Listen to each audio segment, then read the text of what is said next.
so they could be introduced to who you are?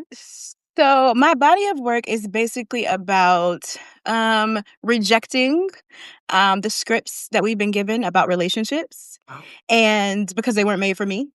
I am Black, I am queer, I am polyamorous, I am disabled. There are so many reasons So do I. why relational scripts were not made for me. They were not made for me to thrive, right? They were built literally to imprison me and to keep me small. And so, in the way that I relate to my clients, in the way that I relate to my community, my family, my friends, my children, all of those things, right? I want to be an embodiment of being intentional about the relationships that I'm building, which is why the name of my company is Intentional Relating, which basically asks the question, if you could design it for yourself, spoiler alert, you can, what would your relationships look like, right? What would all of your relationships feel like? It's What would just they be like?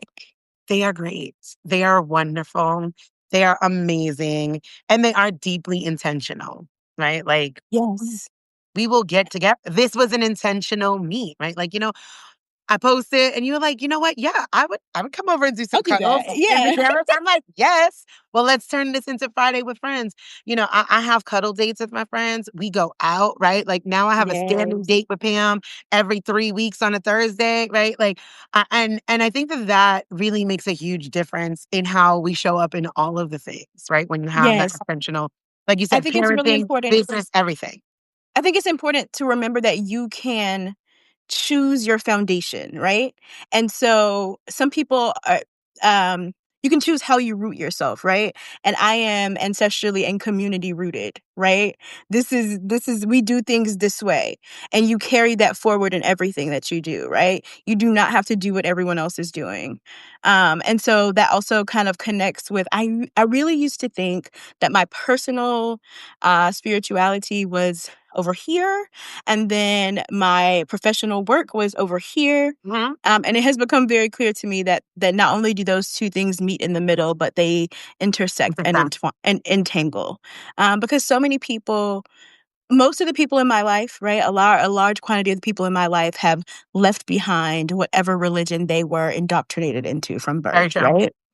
And the problem is that in America, so much of our community is rooted in those Abrahamic faiths. So when we leave behind the toxicity of the Abrahamic faith communities, a lot of people feel they feel unrooted. They don't have a spiritual practice for themselves, or they don't there's no separation of community and Right. spirituality. And so they just kind of end up feeling lonely and unrooted. And so a large part of my work is telling people that their relationship with the divine is also an intentional relationship Come that you on. can build from the ground up, Come right? So on. all of those things, like, you get to decide.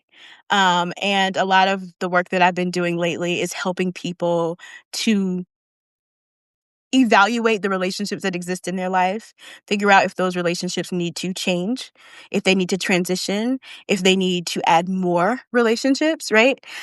Because we've been fed a whole bunch of scripts about how many of each thing you can have.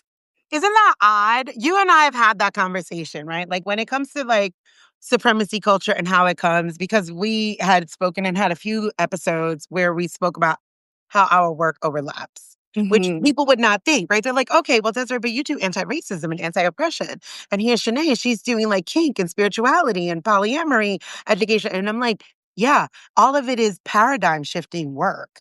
All of Right. it is you thinking out of the box. All of it is saying you can create the life that you have.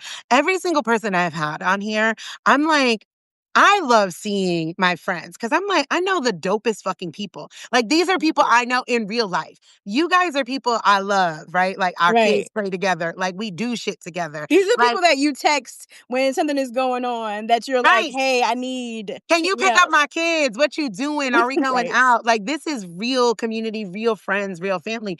And even me, I'm just amazed at the amount of amazing people that I know and just how completely and vastly different, right? Like, and because supremacy culture gives us these boxes or these scripts, like you like to say, right? It tells you the kind of friends you can have, the kind of relationships that you can have, like you said, how many, right? Like, and my Mhm. cis hetero Christian, patriarchal idea of marriage, and like as somebody, I've been married twice, working on my third one now. I'm just saying, they say it's a charm, girl. They say it's a charm. Um, I have friends that have outlasted marriages, and it's just like, Most people do, right? I am in my first marriage, and my I only marriage. know, but your But guys' listen, marriage is I will absolutely say glorious. that we've been together for 17 years, but that foundation, non-monogamy, became a part of our relationship very early in our journey, 2 years in, right? Right. And so, as a result, relationships when you let your relationships change, you don't have to change your relationships. Come on, Um, say it again. No, no, no, no. Bring that back, Pastor. when you let your relationships change, you don't have to change your Come relationships. on.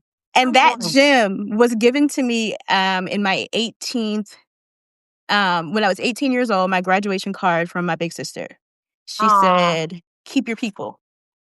Let them change with you, and you change with them." And that's a beautiful thing because often when people ask me about any of like my divorces or separations, redneck rises at bars, that's what I say. I'm like, they just didn't evolve with me. And that's okay. Right. Like, I just believe that you should be in relation back to the intentional relation. I know I had questions, but I'm just loving talking to you. But back to that intentional relating, it's like, it's okay to outgrow people. Like, I have It is. stopped being friends with people I've been friends with 30 years, and I'm like, we can't go any further on this ride. Right. You And brought me that's this far. You've walked with me this far, and and this it's is what a where we blessing that is. And this is where we get off now, right? Like, and that's an okay thing, right? And that is a part of that intentional relating too, at least from my experience, is allowing the relationships to evolve and dissolve, right? Like, that's okay. I We tell my can't clients take all the over. time.